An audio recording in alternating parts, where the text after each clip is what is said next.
Hello and welcome to IB Times TV. I'm Leanna Brinder, business editor for the International Business Times. Joining me now to talk about the results from the Scottish referendum is Gary Clark. He's the head of policy research at Scottish Chambers of Commerce. So hi, thanks for joining us. Pleasure. Hope you got some sleep. A little bit, yes, but it has been a long day. Yeah, absolutely. So I would say now that we've had a few hours to digest, what has been the immediate reaction from your group? Well, firstly, I think it's important that we have some additional clarity as a result of the referendum result. The three key issues for business going into the referendum were the currency, were taxation and Europe. And clearly the currency issue has now been resolved, I think, but we still have a number of questions about taxation. What will further devolved powers look like? And of course we've got that potential European referendum in a couple of years' time, so a lot to play for still. Yeah, absolutely. We're not out of the woods yet, in a sense. I mean, the margin is actually quite slim. It's about nearly half the population still want independence. So what can we expect in terms over the next few months regarding the devolved government power issue?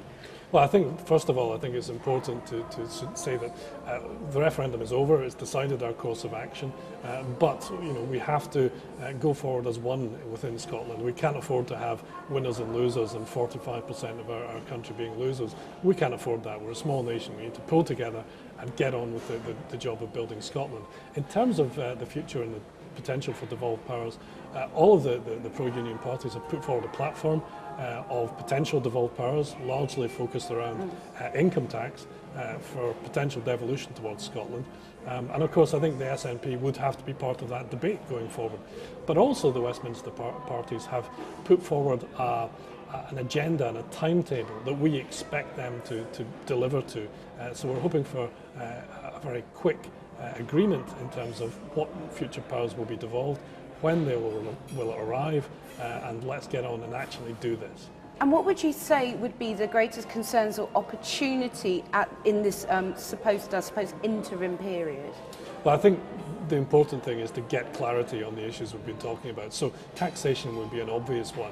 If the Scottish Parliament is to get additional powers, then those would be tax-raising powers in order to allow that Parliament greater control over the revenue it raises as well as the money it spends, creating that better balance in that respect.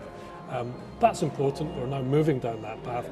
Let's get agreement on some of the issues, but let's get agreement on the right taxes. I mean, for example, a lot of them has been made of income tax. That's a hugely important tax economically, but also smaller taxes like air passenger duty could be hugely beneficial for Scotland's airports, trying to attract new direct flights into Scotland. Sure.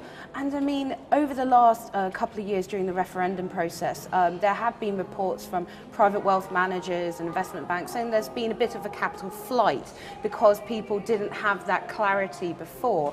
Do you see actually a surge in maybe business sentiment and trading activity even during this interim period of when the devolved government powers are being announced and negotiated? Well, I think the background to this is very important.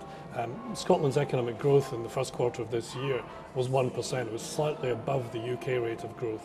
In terms of inward investment into Scotland, for 3 years out of the past 4, that has been the second highest in the UK after London. So there is already investment going on in Scotland. There is strong business growth in Scotland.